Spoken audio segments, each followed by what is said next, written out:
Boa tarde a todos vocês que estão por aqui no canal do Ocultismo por Frater Magog. Estão aqui no segundo dia do Enob. E hoje é um dia muito especial. Se você veio aqui ontem e assistiu as palestras até 3 horas da manhã, ou se você vai assistir ainda porque não aguentou, já que foi muito tempo, foram 8 horas e meia ontem. Então hoje você vai ter aí uma grande oportunidade de ouvir dos maiores nomes que nós temos aqui dentro do cenário nacional ocultista, onde são pessoas que têm experiência e a teoria. Eu sempre falo por aqui que ninguém mata a fome lendo somente o cardápio, ninguém aprende a nadar sem pular na piscina, lendo o livro de natação não vai adiantar. Então, como comentei ontem, o Enob ele foi montado o quadro de palestrantes com pessoas que eu conheço pela teoria que sabem e pela prática que vivenciam. Não é ninguém que só veste a roupa do fim de semana do magista, não, porque a magia ela é vivencial, ela é 24 horas por dia. E eu tô tendo o prazer de trazer para vocês aqui pessoas que, mais do que palestrantes, professores, amigos, são pessoas que sempre foram, foram pessoas dentro da trajetória do Frater Magog que estiveram ali dentro da minha órbita particular.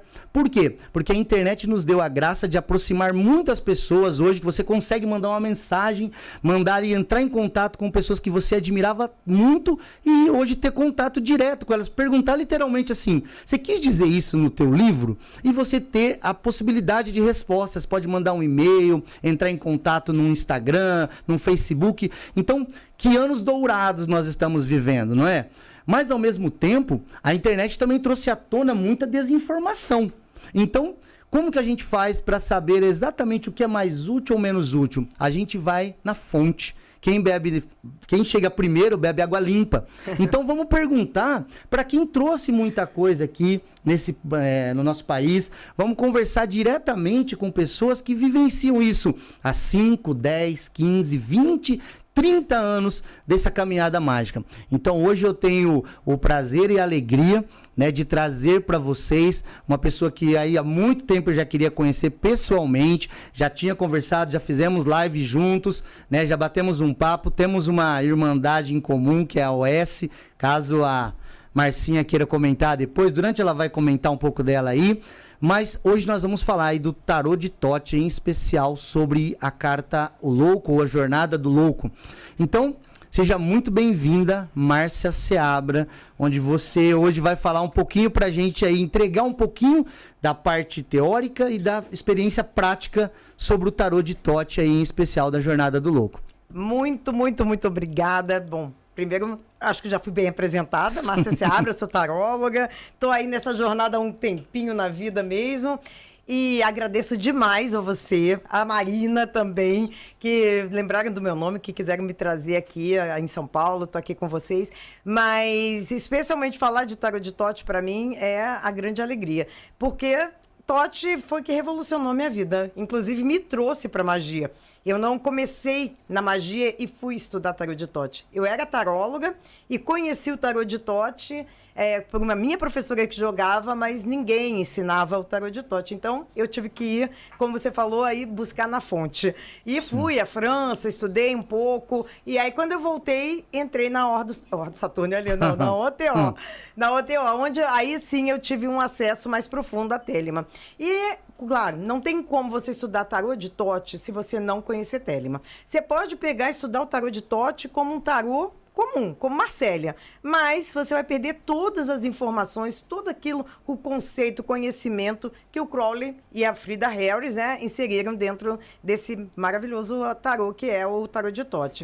Então, eu escolhi o tema que eu escolhi foi a Jornada do Louco. Eu já tenho trazido ele lá no meu Instagram. Eu, de vez em quando, de duas vezes por semana, eu libero um carrossel para falar sobre um pouco dessa jornada, mas não é aquela jornada arquetípica que a gente vê muito comum, né? A Jornada do Louco pelo tarô. A Jornada do Louco de Thoth, do tarô de Thoth, a minha intenção é mostrar o que o Crowley usou do tarô original, que é o tarô de Marcélia, e cresceu com a as práticas mágicas dele, com o sistema mágico dele, Magic, e inseriu dentro do Tarot de Tote. Então eu vou fazer, a ideia hoje é mostrar essas diferenças. O que o Crowley absorveu, porque a ideia inicial dele era só uma releitura rápida, que ele previu fazer em 6 meses, essa releitura do Tarot de Marsella.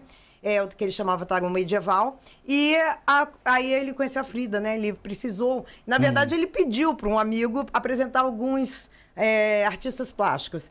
E foram 2 pessoas, inicialmente, que nem quiseram conhecer o Crowley, nem apareceram para conhecer o Crowley.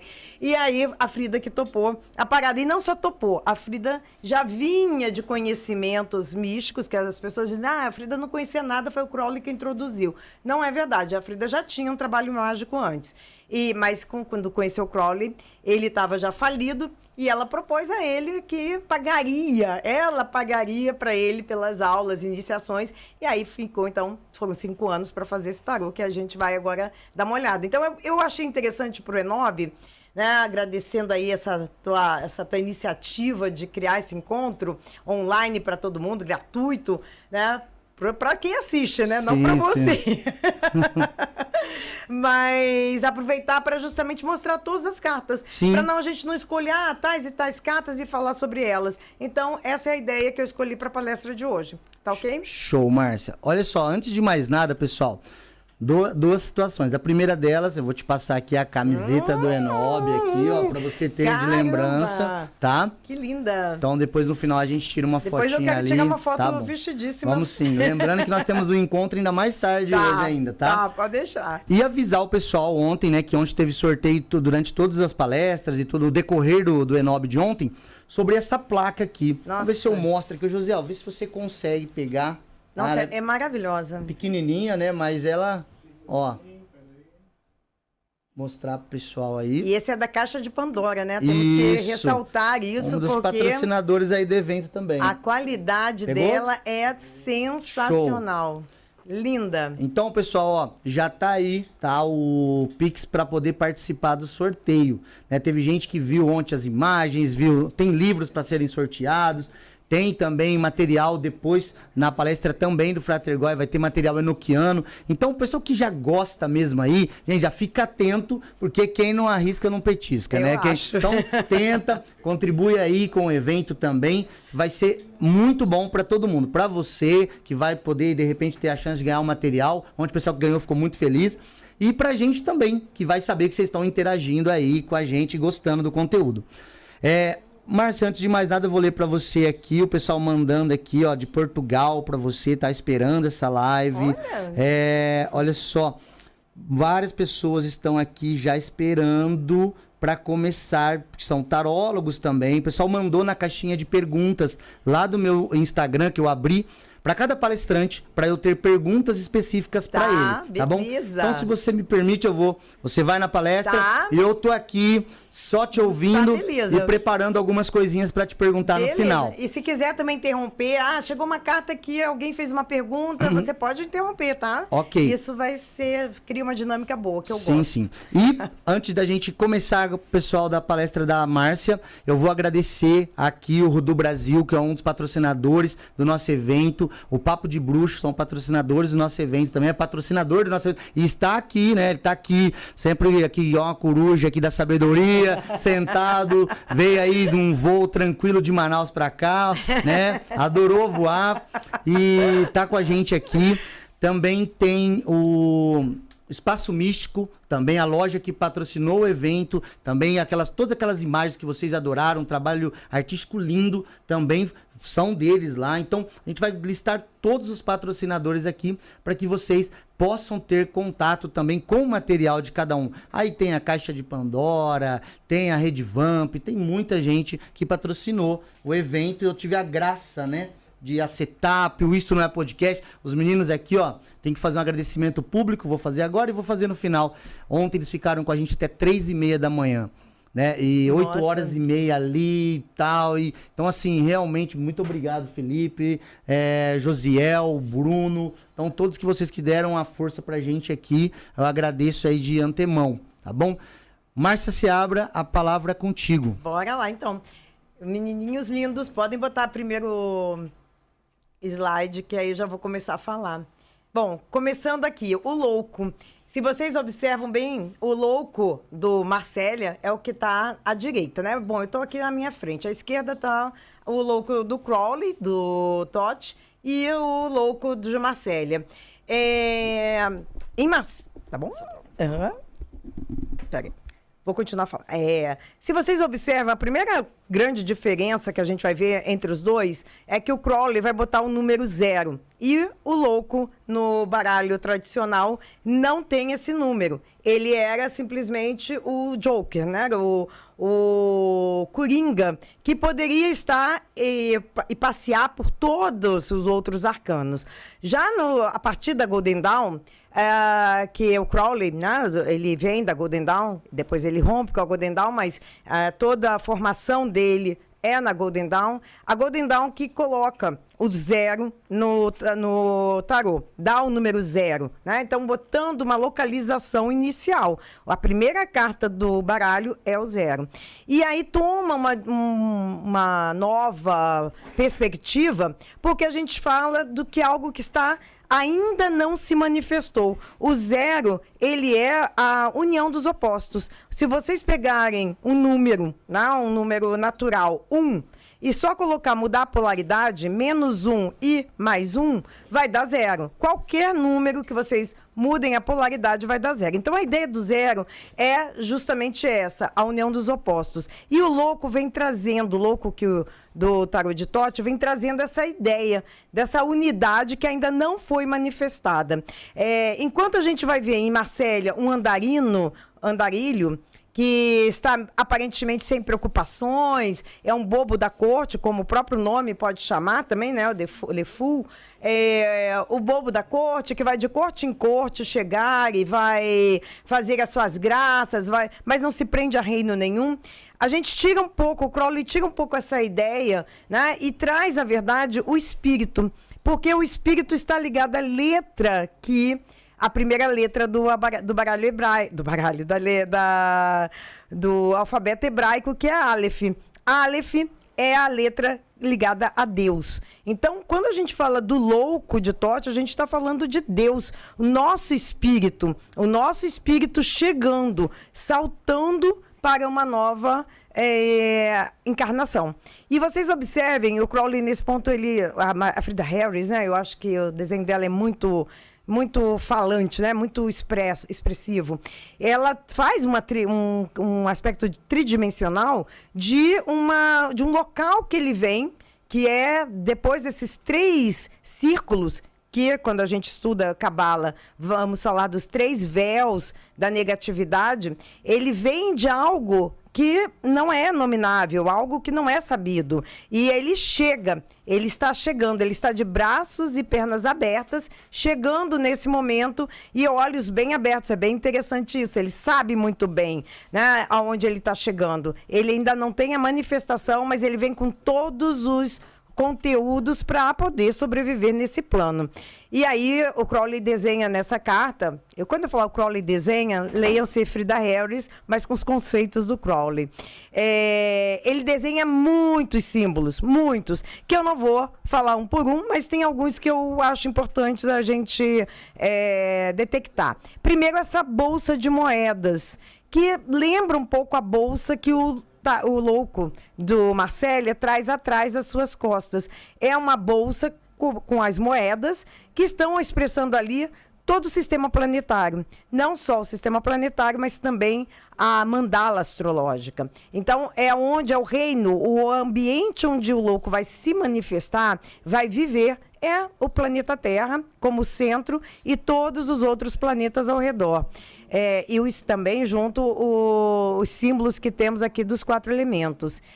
Temos também que eu considero assim, bem interessante, esses gêmeos que vocês vão ver, e algumas pessoas, eu brinco que precisa usar, às vezes, lupa, para a gente estudar um pouco o tarot de Thoth. Porque são desenhos que, quando você olha assim de cara, não aparecem. Mas se vocês olharem aquela flor, que tem 3 flores, são 3 etapas de uma flor. Abaixo dessa flor tem 2 crianças entrelaçadas. São os gêmeos. E isso é todo o enfoque que o Crowley vai dar ao longo do tarot dele. Quando ele vai falar, ele usa errado o termo hermafrodita, tá? Mas isso hoje é corrigido, mas a gente pode falar mais da androginia do que do hermafroditismo, mas o Crowley usa essa palavra também. Mas são as almas que não se apresentam ainda com polaridade, não é do sexo masculino nem do sexo feminino. E a gente tem esse Deus que está se jogando, né? Essa energia, que seria... vários deuses. O Crowley vai nomear vários deuses para ele. Mas um deles principais aí é Baco, por conta das uvas que ele traz, e Baco é o prazer. Crowley vai questionar muito essa ideia do velho Aeon, do cristianismo, em que a vida na Terra seria uma expiação, dor, sacrifícios.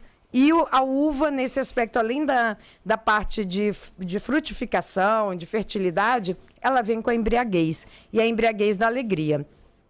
Bom, aí temos esse coração que pulsa. E aí vem a fórmula principal que Crowley adota, ligada a Ágape e Telemann. Quem já leu o livro da lei conhece, tem a máxima, né? Que é: faz o que tu queres, é o todo da lei. O amor é a lei, amor sob vontade. O coração é o ágape, é o que gera o universo. É desse coração que saem esses 3 círculos que vocês veem. E ele, então, está pronto para se jogar. O amor é que cria, mas existe algo, segundo o Crowley, que é mais poderoso para esse plano que nós viemos, para essa encarnação, que é a vontade. Por isso que é amor sob vontade. E é isso. Então, a gente pode passar para o próximo. Esse mago também, o Crowley vai trazer diferenças importantes já da concepção do livro da lei. Só um adendo para vocês lembrarem que o livro da lei é um marco na vida do Crowley. O livro, o chamado Liberal, né? Que é o livro que ele recebe em 1904. Ele diz que recebe esse livro no Cairo, no Egito. E ele, a partir dali, uma nova era se estabeleceria. E muitos conceitos novos dentro desse livro da lei. E eu vou apresentando alguns aos pouquinhos aqui, à medida em que as cartas vão falando também. E um dos conceitos do livro da lei, logo no It, no primeiro capítulo, ela diz que estão abrogados todos os rituais. Ela diz, né, a gente estudando, vocês vão percebendo que os rituais, como, por exemplo, da Golden Dawn, que eram rituais de magia cerimonial, não eram, você não necessita. Por quê? A magia cerimonial trabalha muito com esse mago que a gente está vendo de Marsella. Um mago que tem diante dele, numa mesa, todos os elementos parados, estáticos, e que ele é o manipulador, ele é o prestidigitador, né? O Crowley tira essa mesa, ele retira essa mesa e coloca todos os elementos, que tem a ver também com os 4 naipes do tarô. Ele retira, e são os 4 elementos da natureza, ele retira e coloca ao redor do mago, ou seja, está à disposição de qualquer mago os 4 elementos. Você não precisa ter fisicamente uma taça, uma moeda, uma vara, enfim, os elementos, né, que são representados ali, que vocês podem ver na carta do mago do Thoth. Então, todos ao redor dele, e ele parece em movimento, podendo manipulá-los. Então, a grande transformação é essa. Nós, magos, né, temos no nosso corpo todos os elementos que precisamos para fazer magia. Não precisamos de uma mesa e nem precisamos dos símbolos, concretamente falando. Nós temos a água, como o sangue e os nossos fluidos. Nós temos o ar na nossa respiração, nos nossos pulmões. Nós temos a terra nos ossos e minerais. E temos o fogo na própria aura e que mais do que nunca que se expressa nos nossos olhos. Então, nós temos os 4 elementos. O 5º elemento é o homem. O quinto elemento é o mago. É esse Magus, que ele muda o nome, não mais de mago para Magus, porque ele adota um dos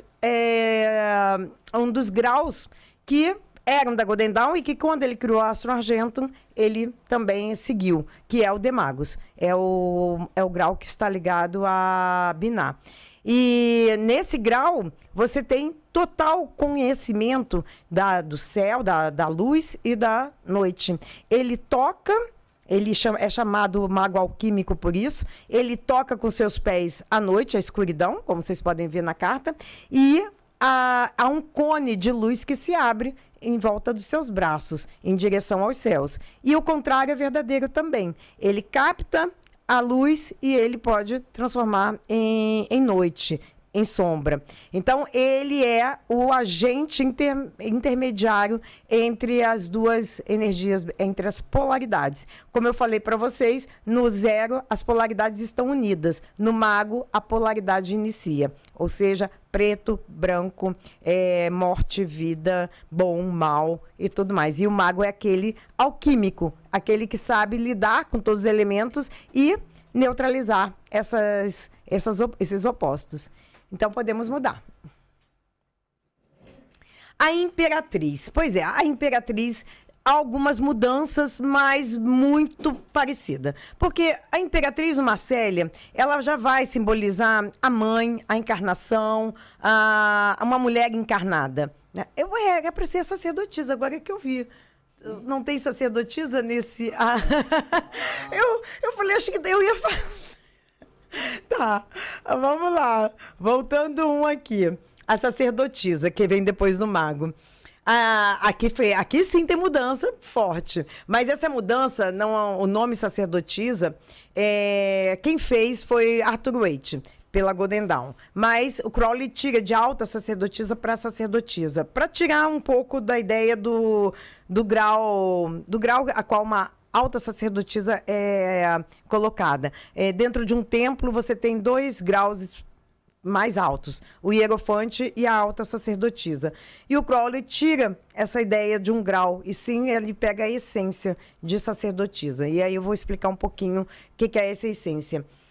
Na carta 2 de Marcélia, é a papisa. Isso fala muito, né? A gente, num baralho que é totalmente pagão, depois vários estudos indicam, né, que é um tarô pagão. Mas, por uma adequação da época, já século XIV para o XV, o Marcélia, quando ele aparece, a Igreja Católica ainda tem uma força muito grande. Então, foram adotados palavras, ou cargos da época. Papisa e papa é o caso. Nesse caso, nunca houve uma papisa no nosso, até hoje, né? A gente tem lendas, papisa Joana, mas são lendas. Papisa mesmo, eleita, nós não temos. Então, isso já mostra que é uma adaptação da época para o que é a carta do tarô mesmo, a sacerdotisa, que é o que o Crowley vai, então, chamar, vai trazer. É uma carta... já em Marcélia, em que mostra a passividade e a atividade. A gente percebe isso pelo manto dela azul e pela roupa vermelha. E um livro que ela traz como conhecimento, como sabedoria. Pode ser uma Bíblia, ninguém sabe, né? A gente pode ler também aí como o Livro das Sombras, quem quiser entender aí a maneira como a sacerdotisa ou papisa, né, de Marcélia era trabalhada. Mas o que o Crowley faz? O Crowley, ele vai trazer o princípio feminino, como eu falei, as polaridades. A polaridade do mago, que é eu vou falar os nomes corretos, tá?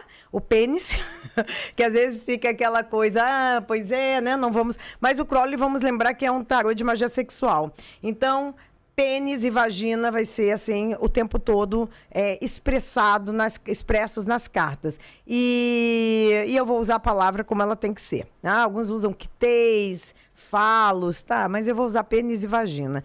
E a gente viu no mago ali um bastão, que simbolizando o pênis. E o bastão Também, aí vários rituais, eu já não vou me alongar muito nisso, mas eu vou só fazer esse parênteses. Quem estuda Crowley e estuda os rituais do Crowley, a gente tem vários rituais que ele diz para pegar a baqueta, pegar a rosa. Quando ele usa esses termos, a gente está sabendo que a magia sexual ali está sendo realizada, pênis e vagina mesmo. E intercurso mesmo sexual. E aí, agora, então, a sacerdotisa. A sacerdotisa, pode falar. Só para colocar uma situação, né, para você, já que você entrou nesse assunto, e o pessoal mandou na caixinha de perguntas, então de repente já tá na carta, vamos falar disso. Lá. O Crowley sempre ele sempre usou muito eufemismo, né, para falar de baqueta, que era o pênis, que é o falo. E o trabalho dele foi completamente mudado quando ele conhece, lá publica o Livro das Mentiras, o capítulo 36, onde ele vai falar sobre quebrar os ovos e sobre magia sexual, até que ele conta que o Theodore Hels procurou ele e tudo mais. Mas o fato que você está falando, eu queria que você abordasse bem isso. Tá. O Crowley, ele tem ali, ele vem de um período de um tabu, que é a era vitoriana, de repressão sexual muito forte. Nossa. E ele também é contemporâneo de um Freud, que no começo do século vem dizer sobre a importância da sexualidade e o nascimento das neuroses. Então o Crowley, além de colocar a questão da magia sexual em símbolos, né, de forma... às vezes ele deixa muito claro para quem conhece o trabalho dele que ele está falando disso, mas ele tenta o tempo todo quebrar esse tabu, né, nos trabalhos dele.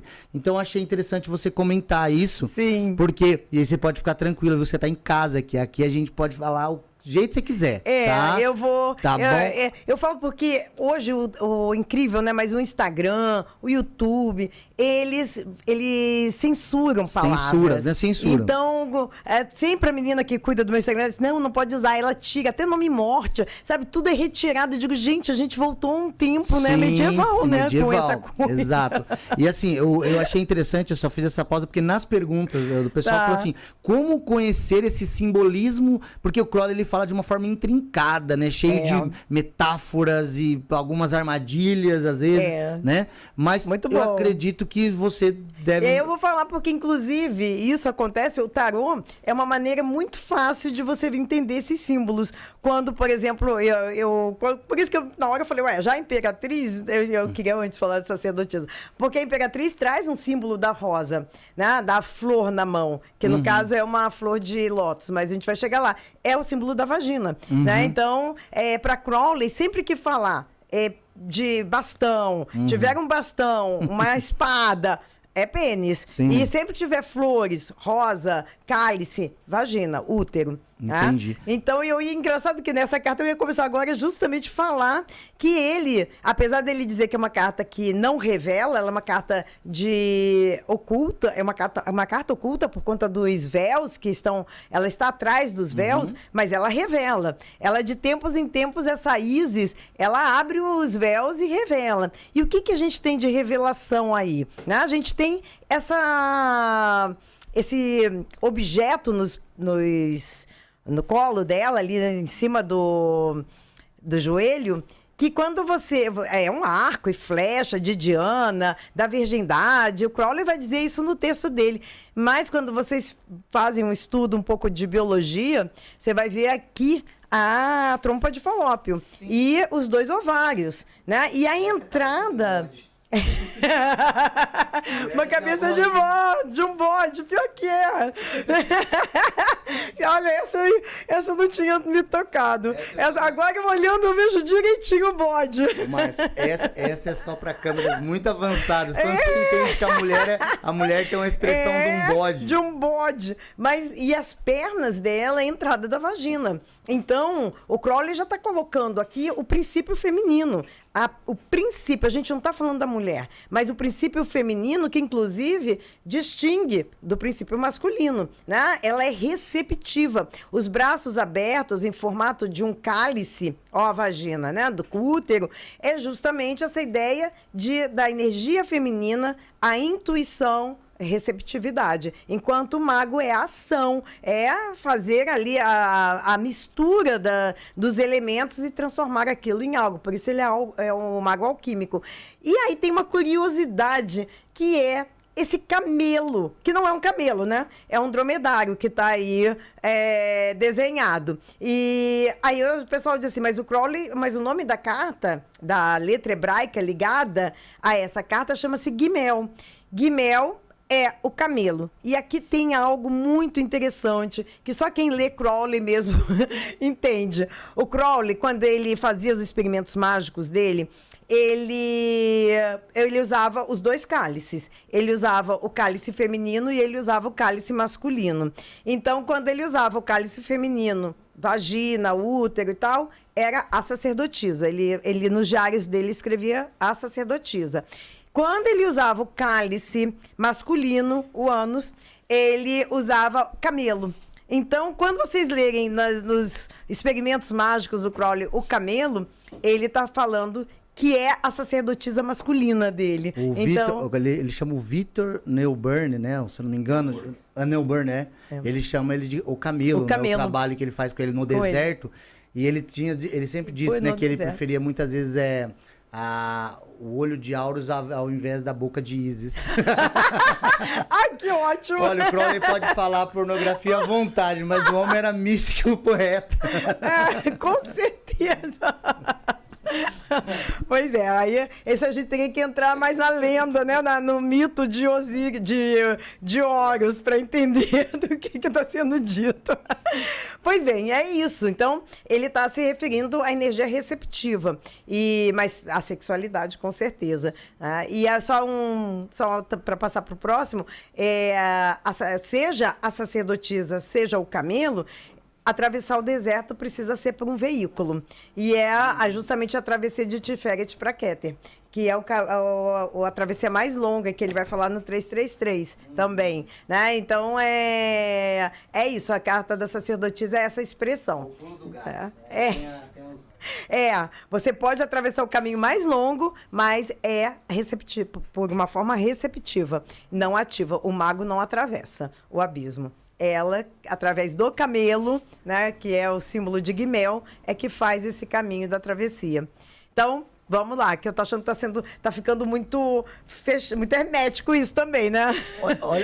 Eu não sei se eu tô indo num ponto assim muito... Eu vou te falar o que normalmente acontece, tá? A gente vem com uma ideia da proposta da palestra, do trabalho, mas o trabalho vai se desenvolvendo durante a própria palestra e as pessoas começam a gostar mais ainda, porque o pessoal cansou, Márcia, de conteúdo raso.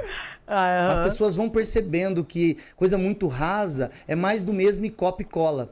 Entende? Então, quando você desenvolve uma carta, outra, as conexões entre elas, tenho certeza, o pessoal pode comentar aqui no chat. O pessoal então gosta bastante, então fica à vontade. Será que tá indo muito lá no profundo e de repente fica uma linguagem mais complicada? Eu vou seguir, seguir o fluxo.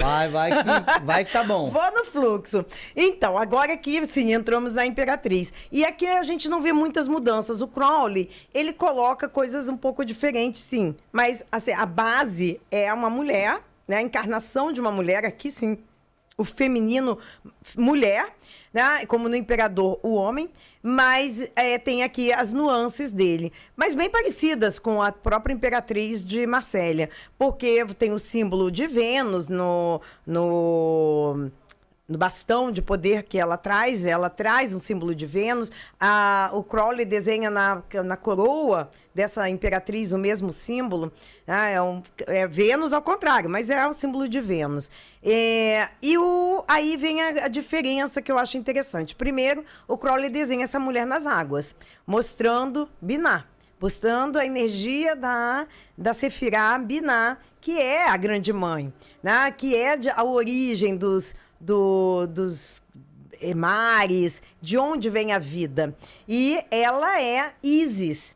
E aí tem no livro da lei uma hora que no It, eu vou até ler, gente, porque, claro, né? Eu vou ler aqui porque eu acho eu vou falar até de outras vezes desse versículo que no It diz quem é ela, para o Crowley. Ela diz assim, no versículo 22 do livro da lei, no capítulo 1. Ela diz assim: agora, portanto, eu sou conhecida por vós por meu nome Nuit, e por ele por meu nome secreto que eu lhe darei, quando por fim ele me conhecer. Ele é o Crowley, tá? Porque eu sou o infinito espaço e as infinitas estrelas. Quando você pega infinito espaço, infinitas estrelas em inglês, vocês vão formar a palavra Isis. E aí ela está dizendo que então o nome dela, que ainda será conhecido, ela já está revelando, que é Isis. E aí ela ainda diz, fazei vós também assim, nada ateis, que não haja diferença feita em vosso meio entre uma coisa e qualquer coisa, outra coisa e outra coisa, pois daí vem a dor. Que o Crowley, só para dizer o que ele tá querendo mostrar aqui, que Isis tem várias, que Nuit tem várias nuances. Uma delas é Isis e a outra vai ser Babylon, só que como se fosse numa energia de densificação. Isis é um pouco mais densificada que Nuit. Nuit é a grande mãe. Então a gente pode trazer daí essa água, as águas profundas. E por que eu trouxe, acabei trazendo o nome e Babylon aí? Porque o cálice de Babylon é o cálice de onde vem toda a vida que permeia o universo que nós estamos. E tem um outro detalhe nessa carta, que é esse pelicano. Que o Crowley diz que é um pelicano, né? Alguns não veem um pelicano aí, mas está escrito no livro dele, no livro de Thoth, que é um pelicano com sua cria. E a cria são os pelicaninhos, né? E ela está bicando o seu coração, a pelicana, a mãe, né? E isso tem um profundo, tem uma sabedoria profunda aí, de mito, em que ela alimenta os seus bichinhos, seus filhotes, com o seu próprio sangue. E aí algumas pessoas, e isso é um símbolo cristão, que o Crowley usa aí, né? E acho que a maçonaria também, né, Magog, usa o pelicano. Mas enfim, a origem é da origem cristã. Mas o Crowley não quer trazer o cristianismo aqui. O que ele quer dizer é que a vida nesse plano é sim uma vida de dor, mas não necessariamente só de dor. Mas parir é um ato de dor. Então, não é o amor incondicional que algumas pessoas leem nessa carta. A mãe que ama incondicionalmente sacrifica para o seu filho. Não. O sacrifício que ela está dando aí é o sacrifício de vida. Ela dá vida, ela dá uma nova vida. E isso vem com sangue, isso vem com dor. Ela pare. Não é o pós-parto, é a própria vida que aqui o Crowley está falando. Isso é só para vocês saírem, que às vezes eu já vi algumas pessoas interpretarem esse pelicano como uma vida, é o sacrifício materno, de que ser mãe é o sacrifício em vida. Não é isso. É o sacrifício em vida quando você pare.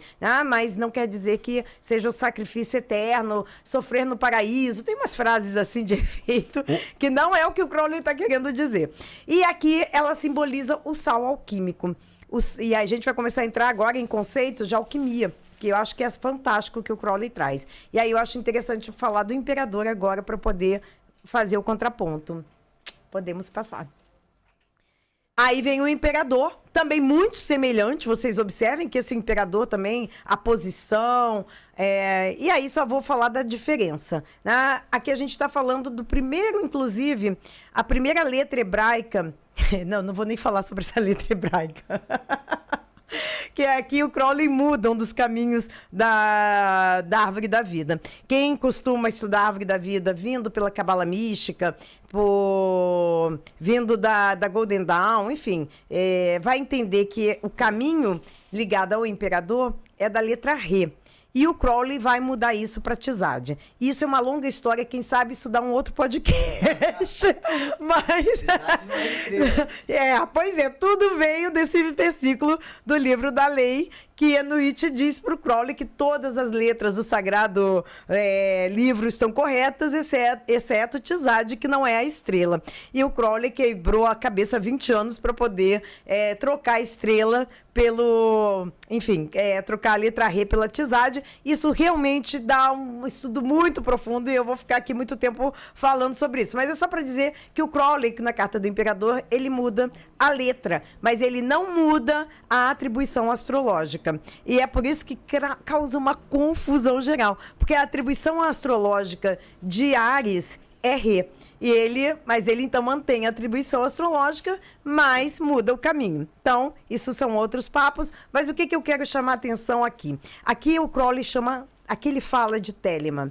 Aqui ele tem uma das frases assim mais irônicas que eu considero do livro de Thoth, em que ele diz que tem o carneiro E também tem os carneiros selvagens. Tem 2 tipos de carneiro. O carneiro selvagem, que ele diz que é um carneiro brioso, que é um carneiro lá dos Himalaias, selvagens mesmo. E tem o cordeiro, que está com a bandeirinha de Cristo, né? Que é o Cordeiro de Deus. Né? E ele está ali, ele diz que está ali deitadinho aos pés. E qual é a questão que o Crowley levanta aí, né? Que dá a alfinetada dele?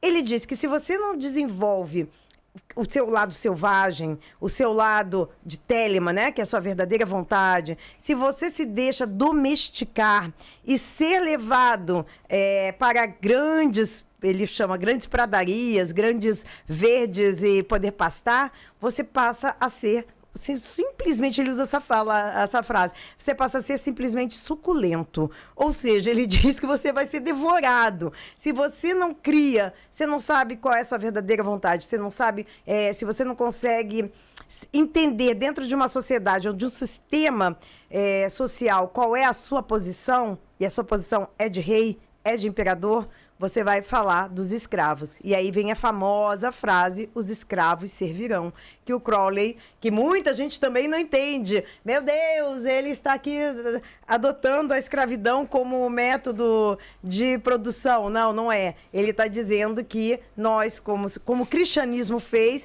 nos domesticou como seres humanos. E que nós temos que tornarmos a ser selvagens, e esse lado selvagem seria Telemann. Podemos, então...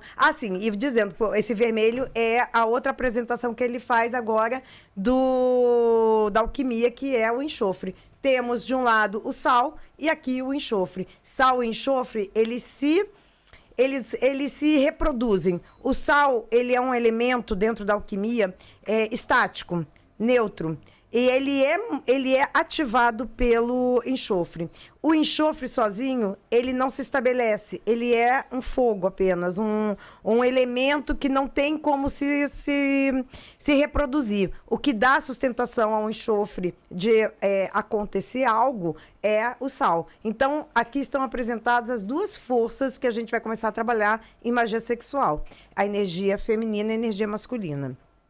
E sal e o enxofre. Podemos passar para agora sim. Antes de eu passar, vou ler esse pedacinho aqui do livro da lei, né, que é importantíssimo para a gente entender agora o hierofante dele, que fala: invocai-me sob minhas estrelas, amor é a lei, amor sob vontade. Nem permita que os tolos confundam o amor, pois existe amor e amor, existe a pomba e existe a serpente. Escolhei bem, ele, meu profeta, escolheu, conhecendo a lei da fortaleza e o grande mistério da casa de Deus. Gente, esse pequeno trecho do livro da lei, capítulo 1, tem tanta coisa, que eu vou ter que, aos poucos, eu vou falar pouco, não vou falar tudo que tem aqui. Mas já de cara, ele apresenta a fórmula de magia sexual. Quando ele diz que existem 2 formas de amor, amor e amor, a pomba e a serpente, ele está falando de 2 formas que você pode usar a pomba e a serpente. Mais uma vez eu vejo muita gente falando que a pomba é o amor puro e a serpente seria o amor sexual. Não, os 2 são amores sexuais, sendo que a pomba é um caminho. Aí sim, que aí a gente tem um caminho da pomba na árvore da vida e da serpente também na árvore da vida. Quem sabe, quem lembra da árvore da vida, ela tem 4 sefirot na vertical, que é Malkuth, que é Yesod, que é Tiferet e Keter. E o resto, ela vai passando de um para um pelo campo como se fosse uma serpente. Então, você pode fazer esses 2 caminhos. Mas o que o Crowley está aqui falando é do masculino e do feminino. E que tem 2 formas que você poder fazer, ou até mais. Mas ele fala de 2 formas. E ele diz que o profeta dele, Crowley, conheceu muito bem. Ele, ou seja, experimentando as 2 formas, ele sabe qual usar. E quais são essas 2 formas de usar? A fortaleza, a gente vai ver lá na carta da força que ele muda para luxúria. E o grande mistério da Casa de Deus, que é a torre, que é o nome da casa, mistério da Casa de Deus é o nome da torre no Marsella. E o Crowley, então, tá brincando aqui com nesses dois nomes. Ele tá falando da Carta da Força e tá falando da Casa da Torre, dizendo que existem ali dois mistérios a serem desvendados, duas formas de amor, duas formas de magia sexual. Vamos lá, que agora eu vou poder avançar. E o Hierofante é quem traz... E aí, só pegando... Eu já tô até esquecendo Marsella, né? Eu me empolgo tanto. Eu já tô deixando Marsella de lado. Mas vamos voltar a Marsella aqui. O Papa... Só para comentar aqui, ó. Já que aquela hora você comentou sobre estar falando, né, a mais sobre algumas coisas. Depois que eu perguntei aqui, ó. O pessoal comentou. Tá aprofundando, tá maravilhoso. Ai, a gente bom. vai vendo depois. Maravilhosa aula. Segue o fluxo que é sucesso. Eu tô amando. Boa, manda bala ainda mais. Tá incrível essa conversa.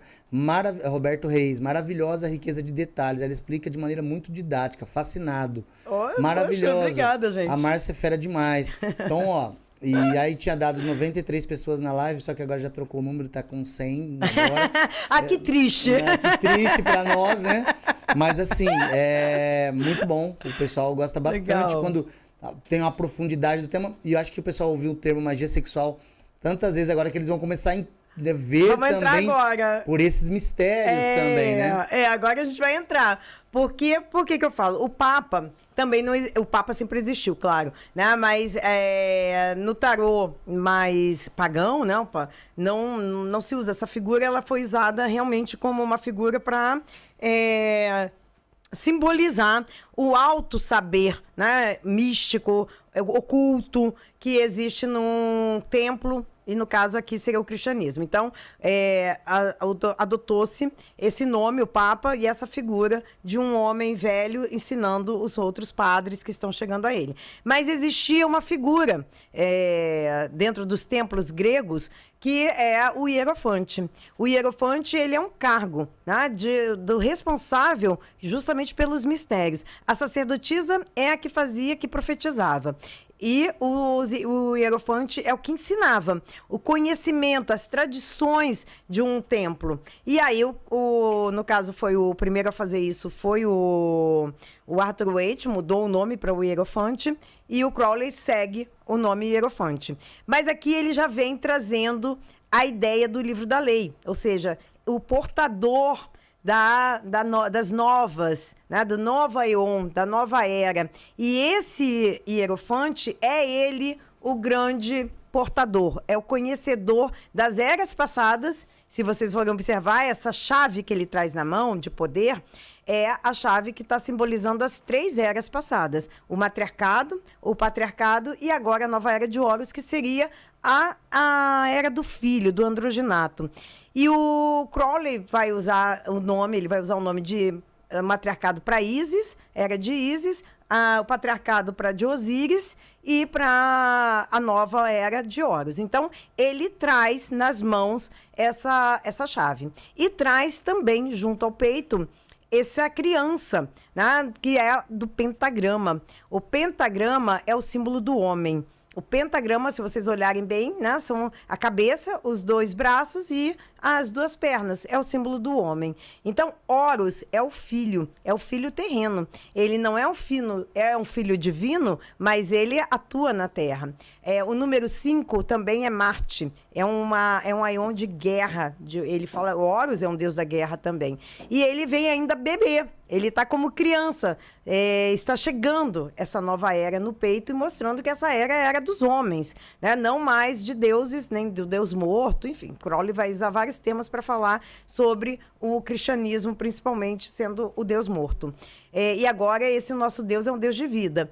E aí essa criança vem no peito e ele vem trazendo. E ele usa uma sacerdotisa ali, mostrando que há uma união entre o matriarcado e o patriarcado. É o sacerdote e a sacerdotisa. A mulher, ela está cingida e está pronta para a luta, cingida com uma espada para ir à luta nesse novo Aion. Então, ele já bota a mulher num outro patamar. E quem lê o livro da lei, capítulo 3, se horroriza como é que ele trata as mulheres do Aion passado, como prostitutas, que precisam ser destroçadas, e por aí vai. Mas é interessante ler. É interessante ler porque tem muita metáfora ali e é muito bom mesmo. Mas ele não tira o feminino, pelo contrário, né? Ele traz o feminino junto com o masculino, e aí mostrando a principal ideia que eu trouxe antes naquele slide. A serpente e a pomba, elas estão ali por cima. Tá vendo que tem uma espécie de claves ou pregos, né, que é o nome da letra hebraica. O nome da letra hebraica ligada a essa carta é Vô, e significa pregos. Então, está sendo pregado o ocultismo espiritual, enfim, está sendo colocado na Terra. É o segundo signo do zodíaco, Touro. Vô está ligado ao signo de Touro. Mas, então, a gente tem aqui ele também já sugerindo o conhecimento e trazendo a ideia da serpente e da pomba que eu acabei de mostrar para vocês, que eu falei para vocês. Aqui ele já começa a apresentar. Quem olha essa carta vai entender o que essa pomba e essa serpente estão fazendo aí. Estão fazendo aí uma referência ao início da magia sexual que a gente vai ver agora na carta 6. Podemos ir. Bom, carta 6, os amantes. Essa carta muda completamente, né? Muda totalmente. Os amantes, alguns chamam de os enamorados. Acho que os amantes tá bom. Mas temos aí um cupido, vamos pegar por Marcélia, né? Um cupido, um jovem, entre duas mulheres, uma mais velha e uma mais jovem. E ele, em dúvida, um corpo dele olha para uma mulher mais velha, a mãe, provavelmente, mas todo o corpo dele se volta para a mulher. Então, Marcélia, ele trata de um momento de escolha. Os amantes como um momento de escolha, de um momento de você criar a sua própria unidade familiar, sair do seu núcleo original, e é o amor quem faz esse desejo, né? Cria o desejo para se escolher e casar e ter seu próprio núcleo familiar. Então, essa carta, ela simboliza a ideia da escolha e saída da origem, da família original. O Crowley vai mudar completamente. Ele vai usar um pouco da ideia que o Waite traz, que é da criação do universo, do mundo, Adão e Eva, só que aí o Crowley ele vai falar em outros, quem lê vai achar estranhíssimo, quem lê o livro de Thoth vai achar estranhíssimo o capítulo referente a essa carta, porque ele vai falar de Adão, Eva, Caim, Abel, e aí você vai dizer assim, meu Deus, mas como é que eu acompanho isso pelo desenho, né? Isso é uma viagem do Crowley, e é mesmo uma viagem, um Aetir dele. Mas vamos aqui voltar às diferenças e o que ele quer dizer nessa carta. A primeira grande questão é que ele apresenta os opostos completamente separados. E aqui uma magia está acontecendo. E ele vai falar do princípio da alquimia, né? A escolha que você faz dos elementos alquímicos a princípio, né? Para que você gere um terceiro elemento. Então, você vai usar 2 elementos para formar um terceiro completamente diferente de todos aqueles que você já usou. E só que isso é feito por um casamento, por uma força de união que vai dar vida, que vai vitalizar o que vocês estão vendo ali aos pés, que é um ovo. Então, vamos começar aqui eu não vou falar de todos os elementos, que é uma carta muito profunda mesmo, tem muitos elementos, mas o que interessa, que eu acho assim de diferencial, para trazer essa ideia de avançar no que o Marcélia traz. Primeiro que ele separa todos os elementos. Ele bota um rei negro com uma coroa, e esse rei negro é o imperador, com uma coroa de ouro. Ele bota uma rainha branca com uma coroa de prata. As crianças pretas e brancas invertidas. Lembra que eu falei que é cálice, sempre vagina? Ela carrega um cálice. Ele carrega a espada, o pênis. As crianças, elas trocadas, a da mão branca, que também segura a flor, olha o símbolo da vagina, está segurando o cálice, que é da imperatriz ou da rainha, e o menino negro segurando o bastão, ele está com o bastão nas mãos, segurando a espada do imperador ou do rei negro.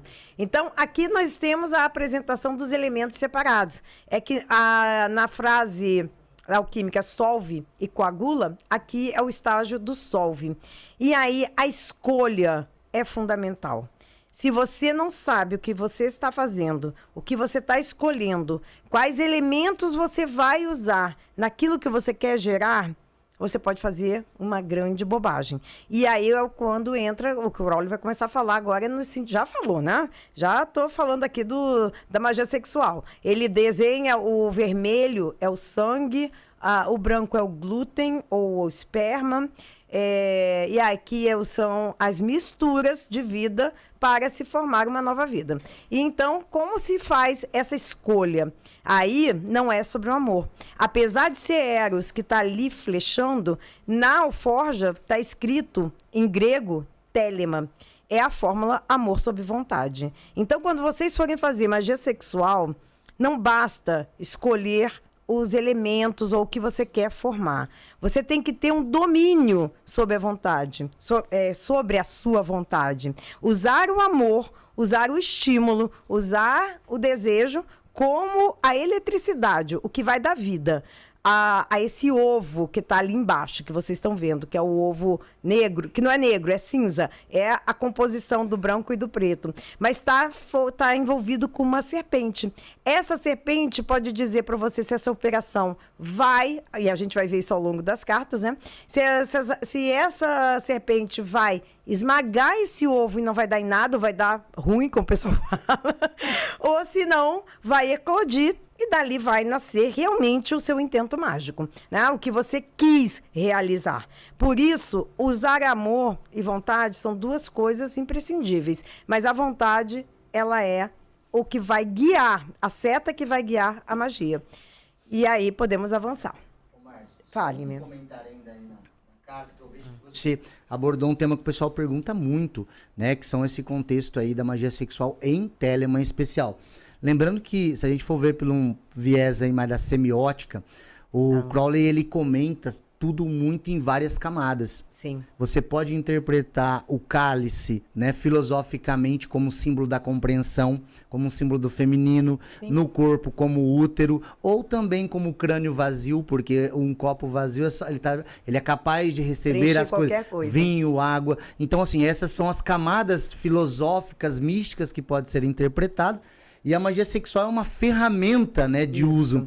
E quando você falou ali um ponto da serpente, eu achei interessante, porque o pulo do gato aí é sempre o olho, né? A concentração mental, o foco no objetivo. Porque todo o resto é perder lastimavelmente, segundo ele, um trabalho, a grande obra, dissolver a pedra em nada. Exato. Olha, o que eu mais vejo, o pessoal fica atraidaço, quer ver um sucesso, você fazer uma palestra de sucesso, vou falar de magia sexual. Nossa, vai lotar, né? O pessoal quer. Por quê? Acha que magia sexual é putaria mesmo, é prazer, é gozo, enfim. E foi muito erroneamente divulgada dessa forma. E não é. Não é mesmo. A magia sexual é um veículo, é uma maneira de você dar força. Como algumas pessoas fazem magia, a cerimonial.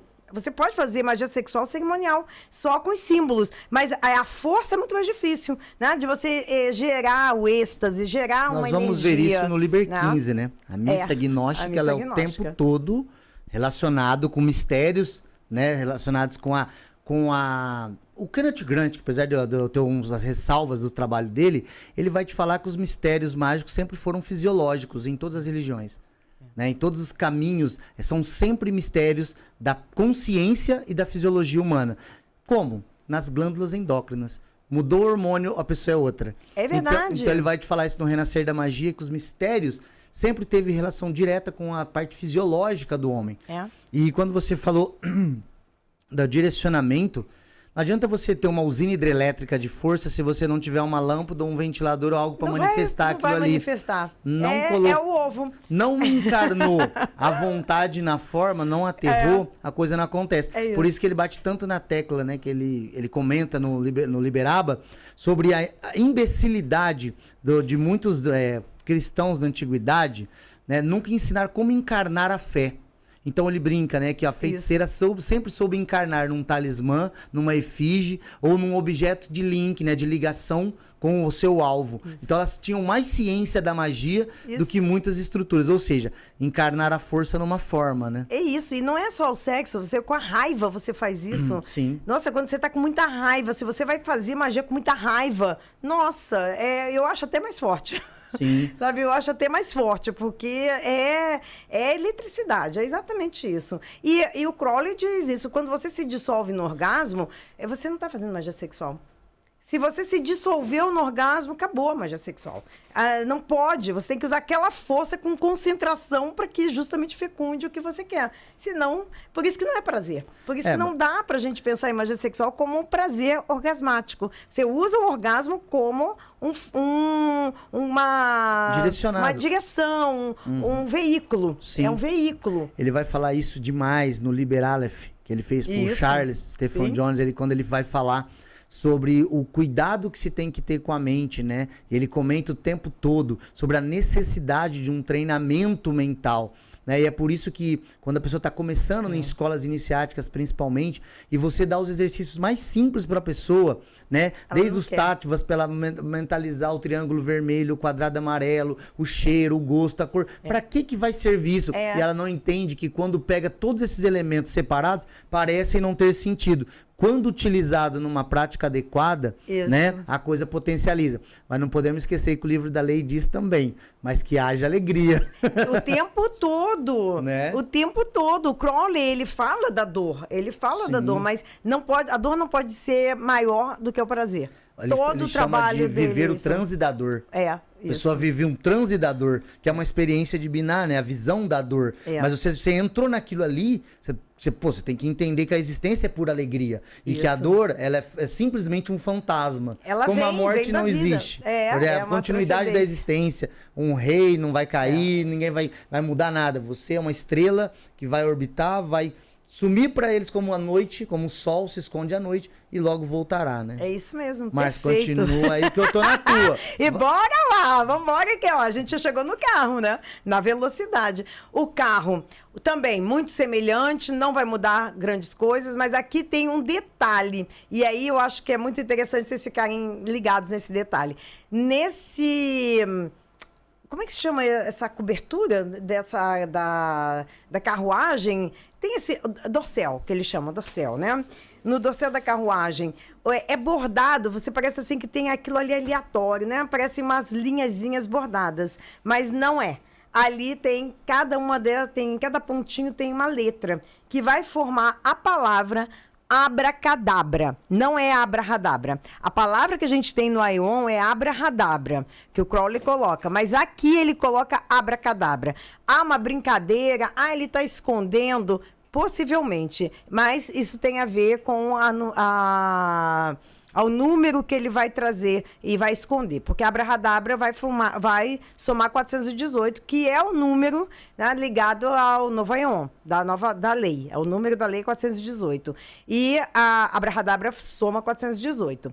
E aqui ele vai falar abracadabra como um movimento de proteção. Por quê? O talismã da abracadabra na época medieval, ele era usado como proteção. Então, o que é a nossa proteção? É o nosso corpo. Então, observa que ele vem todo fechado. Esse condutor, né, da biga, que não é uma carruagem, apesar de ser a carruagem, alguns tradutores, o carro, é uma biga. Só cabe uma pessoa nessa biga, né? E o Crowley está falando aqui do caminho de cada um. Só cabe no caminho de cada um uma pessoa. Nós viemos aqui para sermos estrelas. Todo homem, toda mulher é uma estrela, todos nós temos nossa própria órbita, temos a nossa verdadeira vontade. Estamos encarnando. Na carta 7 é a hora que a gente vai passar a primeira marcha no carro e vai. Temos aqui o quê? O 10, se vocês contarem, tem 10 diamantes nessa armadura, fazendo referência a Malkuth, que é o reino onde nós estamos encarnados. E ele traz nas mãos um cálice com sangue, mostrando que aquilo que eu e Magória acabamos de falar, que a vida encarnada, ela é de dor, mas ela precisa ser de movimento, de prazer e de alegria. E aí ele vai botar essa carruagem sendo guiada por 4 animais diferentes, que são esfinges, na verdade, que tem a cada 4 desses 4 animais, tem 4 subanimais. Vocês vão ver que tem aquela que está com a carinha do touro, ela tem as escamas das águas, ela tem o rabo do leão, ela tem as asas da águia, mostrando que são, na verdade, não 4 elementos que ele tem que dominar. Ele tem que dominar 16 subelementos, que são, a gente vai depois ver, não vamos ver nessa conversa aqui, mas são os 16 arcanos da corte. As 16 cartas da corte são as personalidades. Então, saber domar essas essências, essas energias dos 4 elementos e da personalidade a qual elas estão ligadas, é que faz com que essa carruagem ande. Porque se elas estiverem em posições opostas, vão para o caminho nenhum, não caminham. É o que mostra na carta 7 o carro também, quando mostram um cavalo vermelho olhando para um lado e com as patas para um lado, e o azul olhando para o mesmo lado, mas com as patas para o outro. Essa carruagem não vai andar. É através da consciência, da meditação, do domínio do corpo que você faz com que essas forças da natureza estejam a teu favor. E é isso. Então, a gente agora entra na segunda 7 cartas dos arcanos maiores. Podemos ver aqui. E aqui o Crowley faz uma mudança muito importante, porque ele vai mudar o nome de justiça para ajustamento. E aqui a gente tem que conversar sobre o nome ajustamento, porque é diferente de justiça. Justiça, e ele fala isso no livro de Thoth, ele diz que tem uma conotação muito humana. E muito pontual de algum momento, de alguma conjuntura da época. Então, a justiça da Idade Média não é a mesma justiça de hoje. Ela muda, ela altera. Mas existe uma lei que não muda. Muda, que ela serve para todos os humanos e não humanos, a todo ser que vive, que é a lei do karma. A lei do karma é a lei da ação. Toda ação tem uma reação. Então, o que a gente tem aqui na carta do ajustamento é isso, ajustar. Eu tive uma ação, eu agi, eu tenho uma volta ao zero. Tudo sempre tende ao equilíbrio, ao zero. Então, se eu ajo, e isso na magia é fundamental, se eu vou alterar algo, se eu vou alterar um resultado, sabendo aonde esse resultado eu quero que chegue, sabendo usar os elementos que eu quero usar, eu tenho que dar algo em troca. Existe na balança, porque na balança é o universo, se você movimenta o universo de um lado, você tem que recompensar de outro. Por isso, é a lei da causa e efeito. E essa carta do ajustamento, ela é milimetricamente ajustada. Ela tem 2 letras na balança, né? Nos pratos da balança, o alfa e o ômega, que estão zerados. É o princípio e o fim, é a dualidade. E é essa mulher quem exerce. E aí você vai dizer assim, mas e a magia sexual aí? tem magia sexual aí. E tem pênis e tem vagina também. Mas por quê? Porque o pênis, dá para ver nitidamente, é a coroa dela, de onde saem esses elos, né? Essas correntes que estão aprisionando. Ali você tem o pênis e você tem no próprio corpo dela, nas pernas, o formato de vagina e sendo fincado por uma espada de um mago. Mas, acima de tudo, é no formato de vésica. Vésica é vaso. E a Vésica Piscis é o vaso fecundo. E ali é onde, então, é o vaso onde ocorre a magia sexual. Então, a carta 8, ela fala de novo de que tudo tem um preço, né? Toda vida, quando você altera algo, você tem uma compensação. Ação e compensação. E aí, vamos para a próxima. Entramos no eremita. A carta também sem grandes mudanças, principalmente em termos simbólicos, a mudança é pequena, mas o Crowley vai mudar algo, né? Que vocês veem que o eremita do Marcélia, ele traz uma bengala, um cajado, formato também, né? Sempre energia fálica, energia de um bastão. E o Crowley tira esse bastão. Mas ele coloca o eremita dele como se uma espécie de útero. Ele é vermelho, todo vermelho, e num formato de um útero. E a bengala, esse pau, que ele é o cajado, obrigada. Eu falei a palavra e estava esquecendo. O cajado que ele se apoia é o espermatozoide, é um formato do espermatozoide. Então, o que ele está falando aqui, o eremita? O eremita, nessa etapa da magia, né, é uma etapa em que você está alimentando o ovo. Aquele ovo que estava ali na carta 6, que você escolheu os elementos e que você fecundou, ele agora está alimentando. Essa carta do eremita é uma carta de paciência, de tempo. Ele é o número 9, né? Tem aí uma alegoria até os 9 meses da gravidez. Mas, e o Crowley desenha isso, né? Quando ele fala que tem um ovo ali enterrado, um ovo para eclodir. E esse ovo também ainda está com a serpente, ele ainda não nasceu, mas ele está pronto, ele está sendo alimentado com consciência, porque o sol que ele traz nas mãos, essa lamparina, é com o sol, é com a consciência, e ele deixa para trás a inconsciência, que é representado pelo cão Cérbero, que é o cão que cuida das entradas do reino de Hades. Hades seria, muito entre aspas, porque não existia essa ideia de inferno na Grécia, mas Hades era o local e também o deus que cuidava dos mortos, das almas. Então, ele não olha para trás, isso aí faz parte do passado, ter conhecido a sua sombra, e agora ele vai em direção ao sol.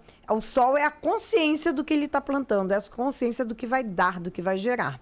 E aí a gente pode, então, seguir.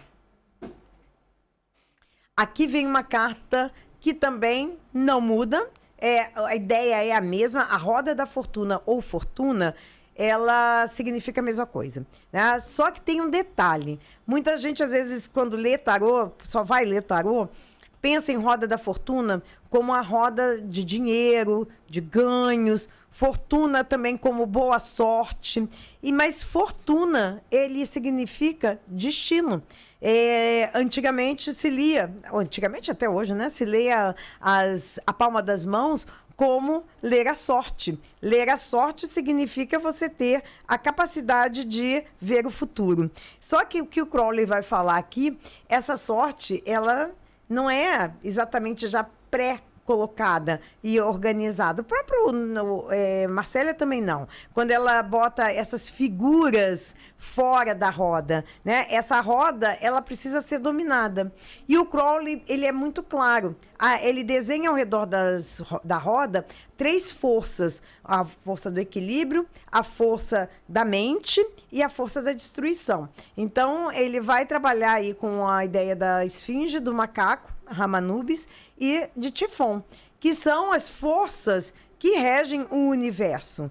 O ser humano, para entender o seu destino, ou saber qual é a vida, né, o que ele tem que realizar, ele não pode estar ao sabor dessas 3 forças. Se ele ficar na periferia da roda, ele vai girar, que é isso que a carta mostra do Crowley, principalmente esse movimento, sem sair do lugar. Vai ficar tonto e não vai sair do lugar.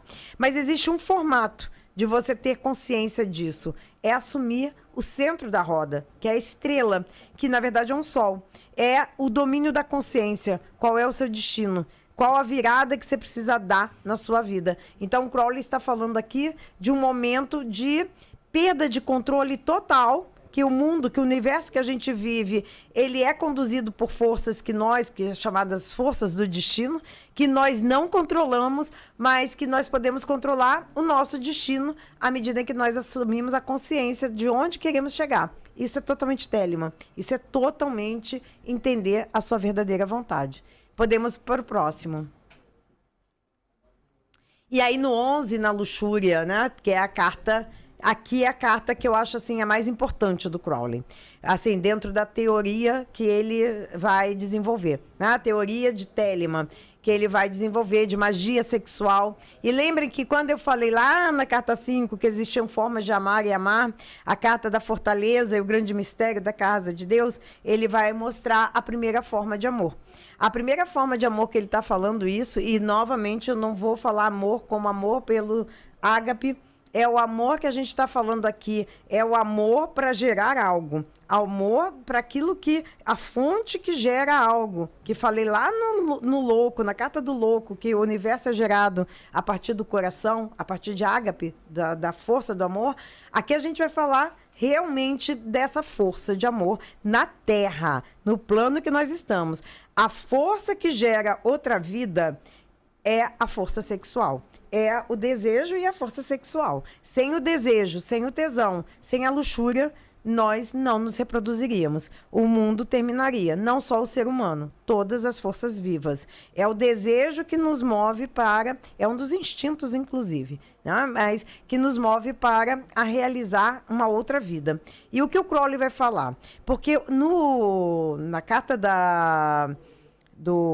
de Marsella, você tem isso muito sutilmente. A carta da força dá a ideia, o nome força, de uma força bruta, né? De uma pessoa que vai, na força, fazer algo. Né? Então, não é isso, porque não é uma força bruta. Você vê que tem uma mulher domando a boca de um leão com muita graça, com muita tranquilidade.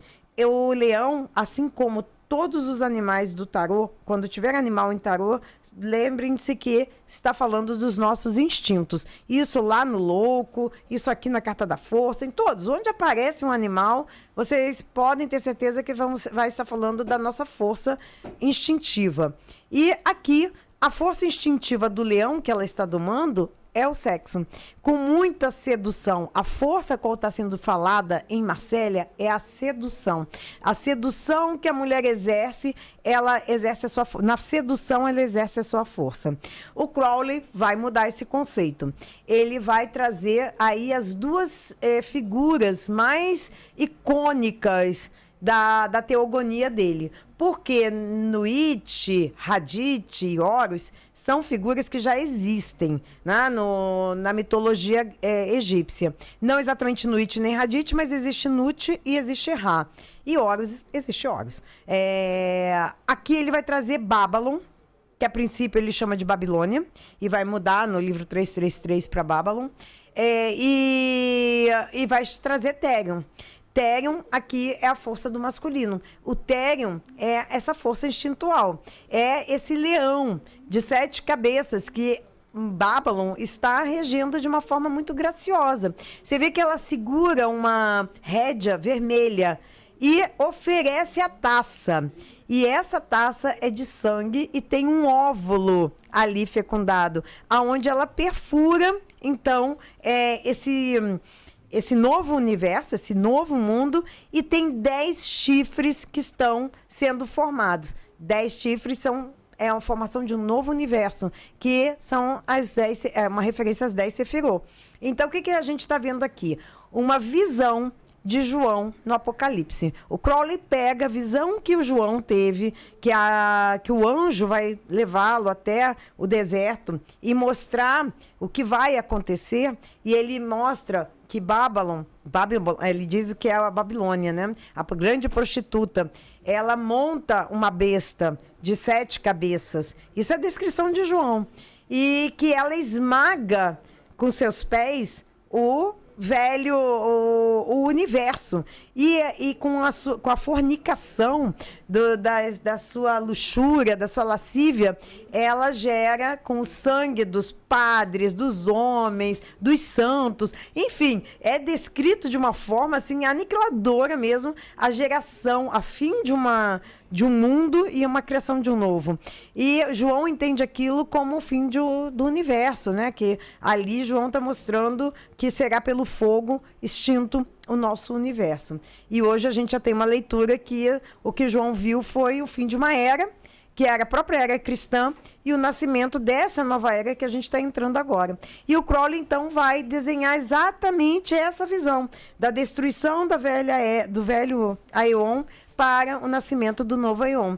E junto, ele inclui a energia sexual da criação. Então, aqui a gente tem o número 11, o número sagrado para Telemann. Todos os rituais que o Crowley criou são baseados, inclusive a palavra faz o que tu queres, a frase, né? Faz o que tu queres, é o todo da lei, o amor é a lei, amor sob vontade.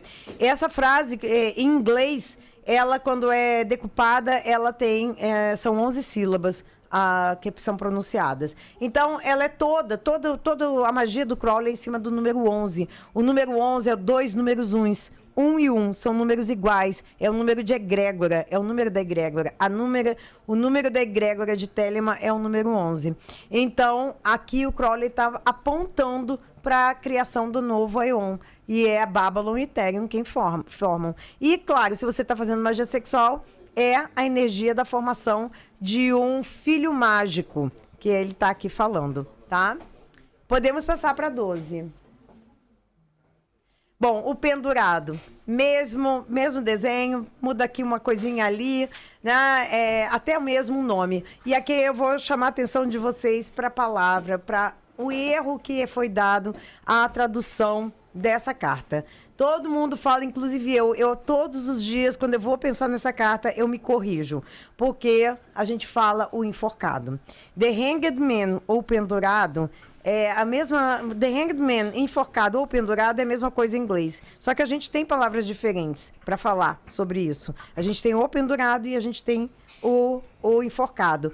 Então, falar que essa carta é enforcada já é um erro, porque esse cara, ele está pendurado pelos pés e não está sendo enforcado. O enforcado é pela cabeça. Então, a gente já começa por aí. É só para uma correçãozinha de tradução mesmo. Então, vamos falar o pendurado. Vocês vão me ouvir falar o pendurado. O pendurado é uma carta de sacrifício. E o Crowley vai trazer essa ideia. Ele vai trazer essa ideia mais forte até que o próprio Marcélia. Quando ele pega esse homem nu, mergulhado nas águas, porque a letra Men, a qual está ligada a esse caminho que o pendurado faz associação, ela é uma letra mãe, que é a letra água. A letra água é o elemento água. Então, ele está mergulhado nas águas profundas. E nessas águas profundas, ele não está só mergulhado, ele está crucificado de cabeça para baixo. E ele bota em cada prego em que está crucificado uma esfera verde, que é a esfera da cor de Vênus, que é Netzah. Netzah é Vênus, é amor. Ele diz que esse sacrifício tem que ser um sacrifício feito por amor. Então, tem duas serpentes, uma no pé e outra na cabeça. Ele se prende ao mundo pela serpente que o segura, ou seja, a sabedoria, o conhecimento, assim como ele toma conhecimento por essa serpente que está adormecida nas águas profundas a qual ele está mergulhado. Tem várias formas de entender essa carta, até como o espermatozoide, como ele está encapsulado, enfim, tem vários sentidos, ele branco, mas a grande ideia mesmo que o Crowley quer nessa carta é falar do sacrifício. Ele quer falar do Deus que foi morto, o Deus cristão, até mesmo de Osíris, os deuses que foram mortos e sacrificados e depois ressurgiram, renasceram. E aqui é o momento em que nós passamos por uma iniciação. Conhecer a morte. A verdadeira morte está nessa carta.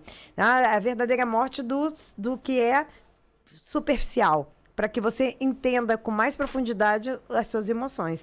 E aí a gente pode partir para a carta 13, que aí sim é a carta da morte. Oi. Só para te avisar, nós já temos um tempo para ir para as perguntas. Ai, porque Maria. tem muitas perguntas aqui que o pessoal mandou no meu direct. Tá Você bom? quer, então, dar a gente não termina tudo? Ó, você pode ir falando, tá? Mas eu já tô te avisando que tem bastante perguntas então vamos aqui. fazer o seguinte, vamos até a 14, que eu termino o segundo centenário, Tá e bom. vou para as perguntas. Tá bom, que aí porque, fica ó, faltando tem de 15. perguntas cabeludas aqui. Aff, Maria, que cê medo desse povo. Você foi falar as palavras que eles mais amam, né? Sexo, sexo. Sexo com U, né? Ave Vai Maria. lá. Não, já falaram aqui, ó, já vem esse pessoal da Otto. Já vem esse pessoal da Otto. O pessoal da Otto. Mas vamos lá, vamos passar pro 13, que aí eu falo da 13 e da 14. 13, primeiro, né? Só voltando um pouquinho. Isso. Morte. Aqui só chamando a atenção da morte, porque a carta da morte de Marcélia é a carta mais engraçada que eu considero, porque não tem o nome morte. Por total preconceito mesmo. Tinham tanto medo, a coisa é tão tabu, que a carta do tarô de Marcélia não vem com o nome de morte. Né? Mas é a ideia de Marcélia que a morte vem para todos, ela é democrática, ceifa cabeças de homens, mulheres, reis, enfim, pés, mãos. É interessante, é a morte em si. Já quando a gente olha o Crowley, ele vai fazer a ideia mais da transformação, transmutação. É uma carta que vai dentro da alquimia, inclusive, é o momento da putrefação. E que tudo, na verdade, tem vida e morte e vida. É o ciclo de vida, morte e vida. Ele vai usar o escorpião para isso, que é o signo, inclusive, ligado a essa carta, onde ele usa 3 graus de escorpião. O escorpião bicho mesmo, a serpente, mais uma vez a gente falando da serpente, né, que estava lá prendendo o pendurado, e o peixe que come a serpente, porque isso faz uma alusão a Osíris, e os deuses, então, e lá em cima a águia, que é considerado escorpião evoluído. Mas aí os escorpianos vão me matar, porque vão dizer, como assim escorpião evoluído e não evoluído? Todos são evoluidíssimos. Mas o que eu gosto muito dessa carta que o Crowley, né, que ele traz, é essa ideia dessas bolhas, que aparentemente elas estão descendo de um universo. E essa morte, ela está ceifando e dando vida, quem sabe, né, deixando essas almas nascerem, ou quem sabe encapsulando-as para subirem para um outro plano. Tanto faz, não importa. A morte não é morte. A Temagogue estava falando sobre isso, né? É uma passagem, é uma transmutação, é para um outro movimento. E o Crowley fala o tempo todo sobre isso. Então, ele não tem problema em botar o nome da carta como morte. Vamos falar para a 14, que na 14 aqui sim. Aqui a gente encerra um ciclo, mas aqui o Crowley vai falar da conclusão de uma operação que começou lá na carta 6, dos namorados, lá onde se escolhe, onde você vai ter ali o ovo que você vai gestar e gerar, alimentar. Aqui é a eclosão do ovo. Na temperança, essa carta o Crowley vai mudar. Por quê? Temperança dá uma ideia de tempo, de morno, de temperar algo. Perfeito. Quando você lê um tarô, o sentido dessa carta fala muito, e até no Crowley mesmo. Mas o Crowley vai mudar para arte. A arte a qual ele está se referindo aqui é a alquimia. E a alquimia é a mistura dos elementos. Sendo que aqui a gente troca, quem tiver o tarô de Tote puder olhar isso, aqui os animais mudam as cores, eles crescem, ou aquelas duas figuras que estão completamente separadas, elas estão unidas numa só figura e acontecendo algo. Por trás dessa figura, nós temos uma frase que eu não vou lembrar de cor, mas eu acho que é visita, é vitriol, mas é visita interiora, visita interior e terrae, rectificando em Vênus ocultam lapidem. Que significa que quando aí a palavra literal, se a gente pegar as primeiras letras, ela significa que visitando as suas partes interiores, retificando-as, você descobrirá a pedra oculta. Isso é uma frase da alquimia, né? Que é a pedra oculta que a gente se refere é a pedra filosofal. Só que é onde há uma transmutação, a transmutação de energia, do ouro para o chumbo, do chumbo para o ouro. Mas aqui, especialmente, o que o Crowley quer chamar a atenção, que no mesmo movimento que você eclode com algo novo, com um elemento novo que vem desse cadinho, o cadinho de ouro, é onde está rolando a magia sexual. É onde você tem o sangue que está sendo derramado pela pata do leão e pelo bico da águia está descendo o esperma. E nesse cadinho, ou seja, nesse cálice na vagina, é onde estão os líquidos, então, misturados para a força daquilo que precisa nascer, que vem com uma seta. A seta que antes era a vontade, né? Que era ágape, lá, eros, flechando, aquela já sobe e forma essa capa dessa deusa ou dessa figura. E o vitriol, ele já é a semente do quê? Da desunificação de novo. Ou seja, da separação novamente. Então, aqui tem a unificação, assim como a morte, e a desunificação. Eu estou inventando essa palavra, né? A desunião da própria energia. Então, a arte é a arte de saber, de novo, juntar e separar. Nesse caso, a gente está vendo o elemento junto, tá? Então, vamos agora para a próxima. Ah, não! Vamos para as perguntas. Agora sim as perguntas. Tem muito mais para falar dessa carta, mas acho Márcia, que tá bom. a alegria da... Deixa eu só ver aqui. Ô, Josiel, aqui é só pôr um pouquinho para trás, né? Ai. Acho que a alegria de quem tá celebrando um evento é sempre ver o pessoal nos comentários aqui, não querendo que pare. Eu acho que você, o Goya... o Deodeb, a galera toda, vocês têm que fazer um Woodstock, né? Misturado com música e palestra, porque o povo não quer ir embora. Sabe aquela coisa de 3 dias, 5 dias?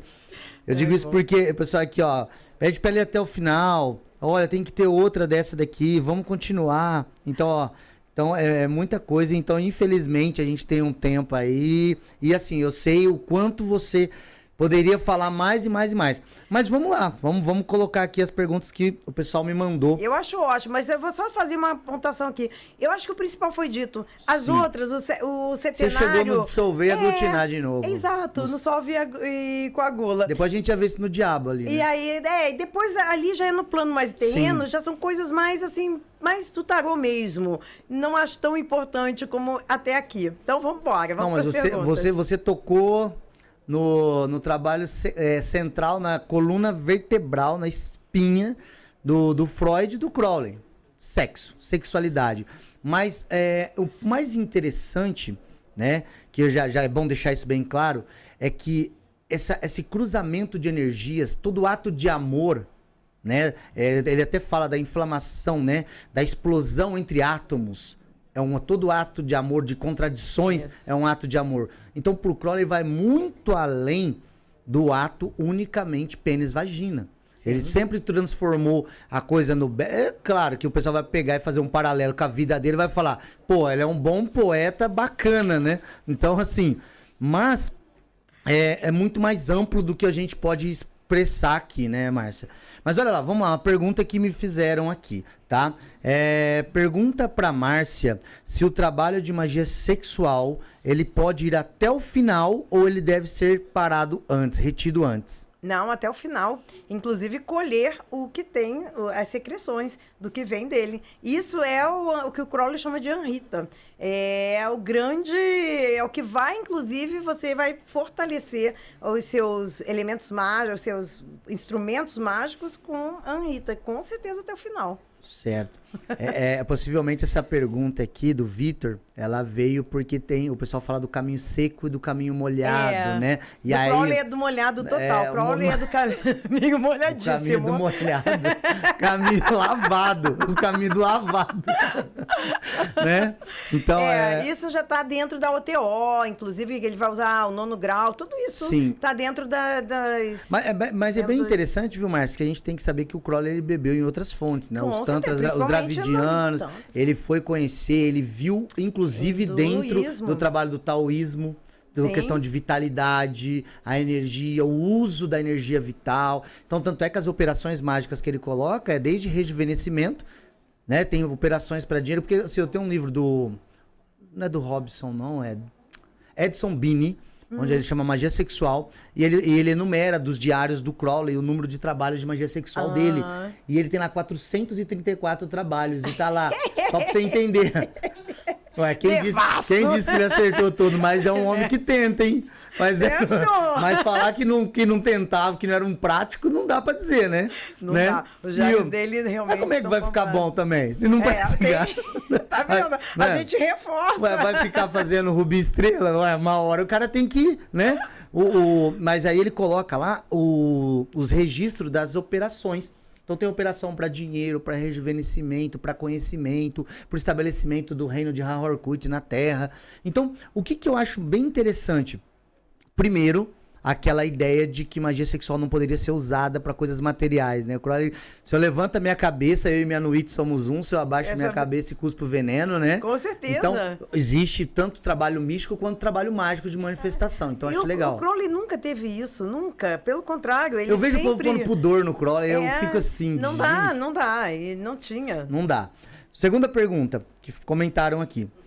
Márcia, eu posso realizar rituais com as cartas que você falou, que você apresentou? Pode.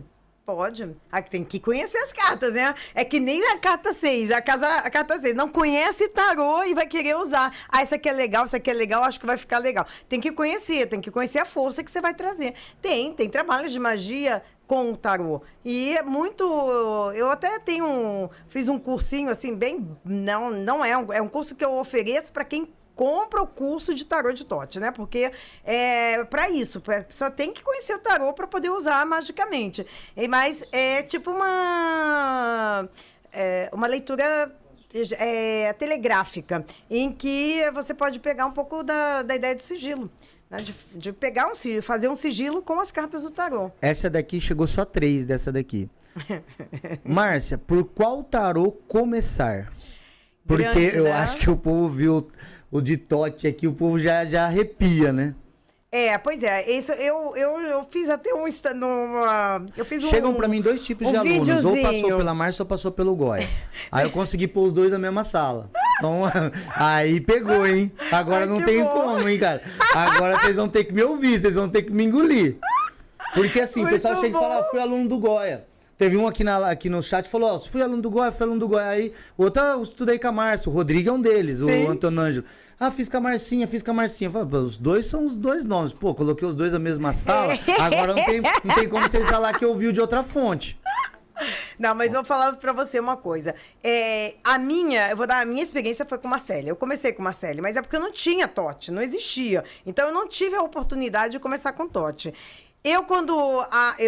Não tenho. Para você estudar tarô de Thoth, você vai ter que saber Marcélia. Certo. Então, é interessante. Se você nunca viu nada, pelo menos conhecer um pouco de Marcélia, né? Porque se você nunca viu nada, já começar assim, nos nomes de cabala, muita coisa sobre astrologia. Pode ficar perdido, pode. Mas eu já tive alunos que nunca viram outro tarô, que já começaram com Thoth e estão com Thoth até hoje, alguns né? é igual dirigir, né? Tem alguns que não gostam que a pessoa saiba nada pra ela não vir com vícios. Pois né? é. Às vezes a pessoa vem com vícios de outro trabalho, né? O que vai ajudar é você conhecer um pouco mais da linguagem. Mas a linguagem no Thoth, ele é apresentado por Marcélia. Porque Sim. o Crowley bebeu em Marcélia. Sim. O Crowley, inclusive, a ideia dele é trazer o original. Certo. Ele quer sair do Eight, que já fez aquelas mudanças de lugar, né? De carta, botou 11 como Sim. 8, 8 como 11, enfim. Fez uma mudança mesmo. E ele e o Eight sempre brigaram. Sempre se odiaram vividamente. Não, mas depois de um tempo passaram a se odiar. Sim. Né? E aí o Crowley tinha essa intenção. Por isso que eu digo, dá para começar com Thoth? Dá. Marcinha, recado final seu, tá? 2. Um deles, um conselho pra Márcia de 30 anos atrás ali, tá? Ai, meu Deus. Eu te digo pelo seguinte, todo mundo vai errar onde a gente já errou também, só que de maneira diferente. Pelo menos eles vão ouvir o que a gente não ouviu. Eu te explico como que eu falei para todos os palestrantes. Se você estivesse dando um conselho para a Márcia que está começando agora, né, na caminhada, na jornada, 99% do que estão aqui ou não vivem, mas gostam, tem uma espiritualidade paralela, buscam ordens ou buscam estudar o ocultismo para se conhecer, né, principalmente o processo de autoconhecimento, né? Que conselho, que apontamento, que você diria para essas pessoas aí? Eu vou dizer com toda sinceridade, eu acho que eu não chegaria onde eu cheguei se eu não tivesse passado por todos os percalços que eu passei. Né? Eu acho que eu não teria assim, o ânimo para estudar que eu tive, de correr atrás que eu tive, de encarar gente ruim pra cacete, se vendendo como grandes mestres e serem muito porcaria. E ser usada e abusada, mas usada com consciência, às vezes não tanta consciência, mas também agradecendo porque... legal eu ter aprendido que, né, não tem santo e nem eu sou santa. Então, nesse meio todo, eu não abri a mão de nada do que eu vivi. Vivi coisas bem legais e outras bem pesadas. Mas eu acho que é fundamental uma coisa que eu já ouvi, eu acho que talvez o Goya já tenha falado, eu acho que eu já vi várias pessoas falando, Marcelo Santos já falou muitas vezes sobre isso também. Cara, você tem que estudar, né?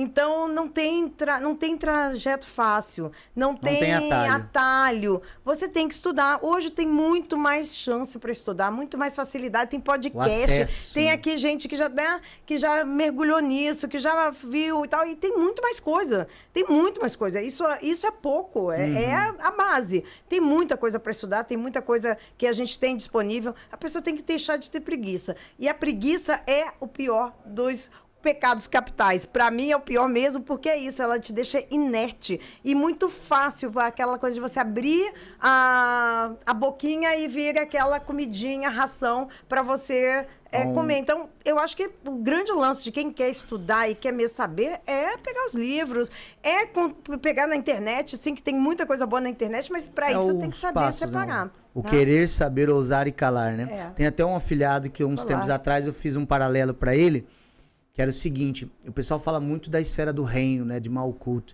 E aí eu disse, cara, o vício de Malkuth, pelo menos dentro da cabala mística, você vai ver que vai colocado como a preguiça, ou a inércia.